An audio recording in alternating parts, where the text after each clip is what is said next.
आखिरकार वो होने जा रहा है जो अब तक किसी ने सोचा नहीं होगा।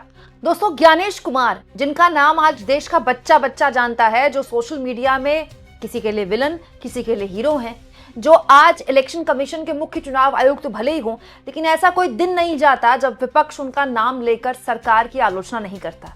क्या आप जानते हैं, अब उनकी गूंज संसद में सुनाई देगी, क्योंकि एसआईआर पर झुक गई है मोदी सरकार। वो सरकार जो किसी भी हाल में विपक्ष को सुनने को राजी नहीं होती। विपक्ष से संसद का सत्र शुरू होने से पहले ही मोदी जी ने कह दिया कि टिप्स लेने हैं तो मुझसे ले लो, ड्रामेबाजी मत करो। आखिरकार उस सरकार को विपक्ष के जबरदस्त विरोध के आगे झुकना पड़ा और यह मानना पड़ा कि ठीक है, आप चाहते हैं तो हम बहस के लिए तैयार हैं। बड़ी खबर इस वक्त की मैं आपको बता रही हूं दोस्तों। आखिरकार संसद में जो गतिरोध सत्ता पक्ष और विपक्ष के बीच का है, ऐसा लगता है कि वो गतिरोध अब खत्म होने को है, क्योंकि विपक्ष ने अपनी एकजुटता से एक बार फिर साबित कर दिया कि अगर आप चाहें तो सरकार को हर हाल में मजबूर कर सकते हैं बहस कराने के लिए। एसआईआर ये वो मुद्दा है जिसको लेकर विपक्ष पिछले सत्र से लेकर इस सत्र तक लगातार बहस की मांग करता रहा। पिछला पूरा सत्र वॉश आउट हो गया, सरकार नहीं मानी, लेकिन इस बार सरकार को यह बात समझ में आ गई थी कि अब भी अगर इस बात को टाला गया तो यह सत्र भी वॉश आउट हो जाएगा। इसीलिए सरकार अब विपक्ष की इस बात को मान गई है। ताजा जानकारी के हिसाब से सरकार अगले हफ्ते हो सकता है कि मंगलवार को एसआईआर के मुद्दे पर बहस करवा ले। अब एग्जैक्टली वो जो बहस होगी वो एसआईआर के मुद्दे पर होगी, चुनाव सुधार के मुद्दे पर होगी, ये नहीं पता, क्योंकि चुनाव सुधार के मुद्दे पर बहस हो सकती है, पूर्व में भी हुई है। अब एसआईआर जो है बेसिकली चुनाव आयोग का एक कदम है, तो उस मुद्दे पर ऑफिशियली बहस नहीं हो सकती, लेकिन जब चुनाव सुधार पर बहस होगी तो विपक्ष एसआईआर के मुद्दे पर बात कर सकता है। तो जानकारी मिली है दोस्तों, वो ये जानकारी मिली है कि विपक्ष से बातचीत हुई आखिरकार, और इस गतिरोध को सरकार ने खत्म करने का प्रयास किया और कहा कि ठीक है, हम बहस करने तैयार हैं। एक्चुअली में दोस्तों इसके लिए विपक्ष की एकता की तारीफ करनी पड़ेगी। क्यों? क्योंकि सरकार आज सुबह से ही बड़े इस तरह के रिस्पॉन्स दे रही थी कि विपक्ष को थोड़ा ठंडा किया जाए। आज मैंने आपको सबसे पहले एक खबर दिखाई थी, इंडियन एक्सप्रेस ने बाकायदा एक खबर छाप दी थी आज कि सरकार थोड़ा सा अपने रुख में नरमी ला रही है और सरकार बेचारी कि ठीक है, हम बहस के लिए तैयार हैं, बहस करवा लेंगे एसआईआर के मुद्दे पर। लेकिन सरकार ने आज क्या किया, एक और होशियारी दिखाई। सरकार ने कहा बहस के लिए तैयार है, आप जबरदस्ती हम पर कोई अर्जेंसी मत पैदा कीजिए कि नहीं इसी दिन बहस करेंगे। लेकिन विपक्ष ने कहा कि ये बहस के लिए तैयार है, नहीं चलेगा, हिला वाली नहीं चलेगा, आप हमको डेट बताइए, डे बताइए। लेकिन अब जानकारी निकल कर आई है कि हो सकता है अगले हफ्ते मंगलवार का दिन वो तय हो जब एसआईआर के मुद्दे पर बहस हो। अब किस मुद्दे पर होगी वो तो अलग बात है, लेकिन विपक्ष तो एसआईआर के मुद्दे पर ही बात करेगा। दोस्तों, इसीलिए मैं हमेशा आपसे कहती हूं कि संसद का जब भी कार्यवाही चल रही हो, आप हमेशा मेरा चैनल देखें, क्योंकि संसद की कार्यवाही को लेकर सबसे पहले जानकारियां मैं आपके सामने रखती हूं। आज मैंने आपको सबसे पहले ये जानकारी दी थी कि दरअसल 12 बजे के आसपास लोकसभा स्पीकर ने, ओम बिरला ने, सत्ता पक्ष और विपक्ष को बिठाया था, बुलाया था अपने चैम्बर में कि भाई ये जो गतिरोध है इसको खत्म किया जाए। तब विपक्ष द्वारा ये कहा गया था, देखिए सिर्फ इतना कह देने से कि हम बहस के लिए तैयार है नहीं चलेगा, क्योंकि सरकार फ्लोर में बोल रही थी, राज्यसभा में भी और लोकसभा में भी।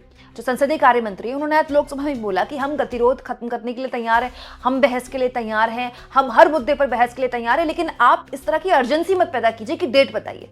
तो विपक्ष ने आज जब मीटिंग हुई ओम बिरला के साथ, उस वक्त भी ये बात बोली कि ऐसे नहीं चलेगा, आप हमको बताइए आप कब बहस कर रहे हैं, आप वंदे मातरम पर कब बहस कर रहे हैं, 10 घंटे की बहस कर रहे हैं, आप हमको बता रहे हैं ना, और हम आपका साथ दे रहे हैं, तो फिर आप इतना इंपॉर्टेंट मुद्दा है इस पर आपको बहस करवानी पड़ेगी। तो सरकार को आखिरकार विपक्ष की बात माननी पड़ी। दूसरा दोस्तों, सरकार को इसलिए भी विपक्ष की बात माननी पड़ी क्योंकि जिस तरह से बीएलओस की मौत हो रही है पूरे देश में, इस पर सरकार इनसेंसिटिव होती है तो उसके लिए लेने के देने पड़ जाएंगे, क्योंकि ऐसा नहीं है कि एक दो मामले हैं, और मोस्टली मामले जो हैं वो डबल इंजन की सरकारों से आ रहे, गुजरात से आ रहे हैं, मध्य प्रदेश से आ रहे हैं। लोग वीडियो बना बना के अपनी जान दे रहे हैं, किसी को ब्रेन हैमरेज हो रहा है, किसी को हार्ट स्ट्रोक आ रहा है, कोई लिखकर अपनी जान दे रहा है। मतलब ये बहुत ही चिंताजनक हालात है। अब चुनाव आयोग को तो चुनाव लड़ना नहीं है, चुनाव आयोग के अधिकारी तो रिटायर होकर बैठ जाएंगे कहीं पता नहीं कहां। अब राजीव कुमार कहां है किसी को पता है, लेकिन आराम से बैठे हैं ना, जहां भी बैठे होंगे, हो सकता है मेरा ये वीडियो भी देख रहे हो। वैसे ज्ञानेश कुमार भी एक दिन रिटायर हो जाएंगे, आराम से पता नहीं कहां बैठकर हमारे वीडियो देख रहे होंगे। लेकिन सरकारों को डर होता है, पार्टियों को चुनाव लड़ना है ना, मोदी जी को तो फिर चुनाव लड़ना है, बीजेपी को फिर चुनाव लड़ना है। वो अगर इतना इनसेंसिटिव बिहेवियर दिखाएगी कि देखिए देश भर में बीएलओस की मौत हो रही है, इतने बड़े लेवल पर मौत हो रही है, मतलब इसमें ऐसा नहीं कि आप हर मौत को दरकिनार कर सकते हैं कि नहीं नहीं तो विपक्ष की साजिश है। डबल इंजन सरकारों में हो रही है, विपक्ष प्रदर्शन कर रहे हैं, चुनाव आयोग के दफ्तर के बाहर जाकर 2 बार प्रदर्शन बीएलओज ने कर दिए पश्चिम बंगाल में। आप दरकिनार नहीं कर सकते, वो आप ही के देश के नागरिक है।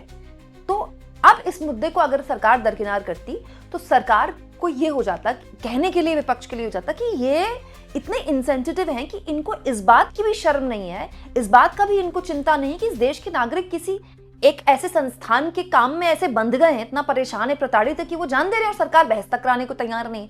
ये एक वजह थी।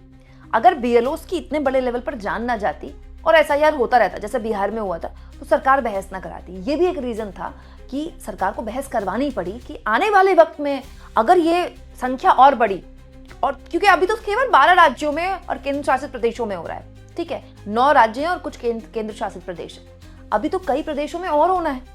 और इस तरह के मामले हुए तो, और जिस तरह से चुनाव आयोग ने काम किया है मतलब अर्जेंसी में, उन राज्यों में भी जहां चुनाव है नहीं आसपास, जाहिर तौर पर वो एक मतलब असुरक्षा पैदा हुई है बीएलओज में। तो इसीलिए सरकार चाहती है कि भाई चुनाव आयोग की आलोचना हो हम क्यों अपने हाथ जलाएं। तो सरकार जो है अपने इस तरह से अपने आप को अलग कर रही है। हालांकि इस मुद्दे पर बहस अगर होती है, जो कि होगी अब, जो कि अब सरकार भी मान गई अगले हफ्ते, तो इस पर कितना वक्त दिया जाता है, किस तरह से इस बहस को संचालित किया जाता है, ये भी बहुत महत्वपूर्ण होगा। क्योंकि जब भी इस तरह के मसले होते हैं, क्योंकि आप मान के चलिए दोस्तों, जब ये बहस होगी तो इस पर सत्ता पक्ष की तरफ से बोला जाएगा ये तो घुसपैठियों को रोकने के लिए है, ठीक है, क्योंकि पूरा बीजेपी का जो प्रचार तंत्र है वो यही बताता है तो घुसपैठियों के खिलाफ अभियान है। और विपक्ष यही पूछेगा तो बताएं चुनाव आयोग कितने घुसपैठिए पकड़ लिए। तो ये जो नूरा कुश्ती है ये चलेगी, लेकिन इस मुद्दे पर सरकार को डेट बतवाकर, मतलब मजबूर करके टेबल पर लाकर विपक्ष ने ये मतलब ये तय किया, एक तरह से एक जवाबदेही तय करी है। इसीलिए जो लोग कहते हैं ना संसद में हंगामा क्यों करता है विपक्ष, क्या हो जाता है संसद में हंगामा करके, ये होता है संसद में। अगर विपक्ष संसद में हंगामा ना करता एसआईआर को लेकर, अपनी सीरियसनेस नहीं दिखाता, एकजुटता नहीं दिखाता, एकता नहीं दिखाता, तो पिछले सत्र की तरह ये सत्र भी वॉश आउट हो जाता। सरकार तो वैसे भी अपने बिल पास करवा ही लेती है, उसके पास तो संख्या बल है, लेकिन सरकार भी नहीं चाहती कि वो एक ऐसे मुद्दे पर बहस ना करवाकर अपने हाथ जलाए जो एक्चुअली में एक बड़ा मुद्दा बन गया है। ये तो सच है कि एसआईआर के मुद्दे पर बिहार में बड़े लेवल पर लोगों के नाम काटे गए। ये भी सच है कि एसआईआर के मुद्दे पर पश्चिम बंगाल के मतुआ समाज के लोग हैं जो बीजेपी को वोट करते थे, उनके बीच में एक भय, एक डर है। तो बहुत सी ऐसी चीजें हैं जो अलग अलग जगह से निकल कर आएंगी और सरकार नहीं चाहेगी कि वो चुनाव आयोग की वजह से खुद बदनाम हो। तो हर लिहाज से अब ये जो आने वाला अब जो जिन दिन जाएंगे, हम ये मानकर चलते हैं कि अब जो है हो सकता है हंगामा ना हो, कल से सत्र सुचारू रूप से चले। और ये अच्छी बात है, यही तो हम चाहते हैं, संसद ठीक से चले बिना हंगामे के, तो ये सबके लिए ठीक है। कम से कम हम भी तो पता करें कि हमारे सांसद किस तरह से बिहेव कर रहे हैं, कौन से सवाल उठा रहे हैं। आप इस मुद्दे पर क्या सोचते हैं दोस्तों, जिस तरह से संसद पर आखिरकार गतिरोध पैदा करके सरकार को मजबूर किया विपक्ष ने और सरकार को एसआईआर के मुद्दे पर झुककर मानना पड़ा बहस के लिए? कमेंट बॉक्स में जरूर लिखें और जितना हो सके चैनल को शेयर भी करें, सब्सक्राइब भी करें और थैंक्स और ज्वाइन के ऑप्शन से अगर आप चाहें तो कुछ आर्थिक मदद भी चैनल की जरूर करें।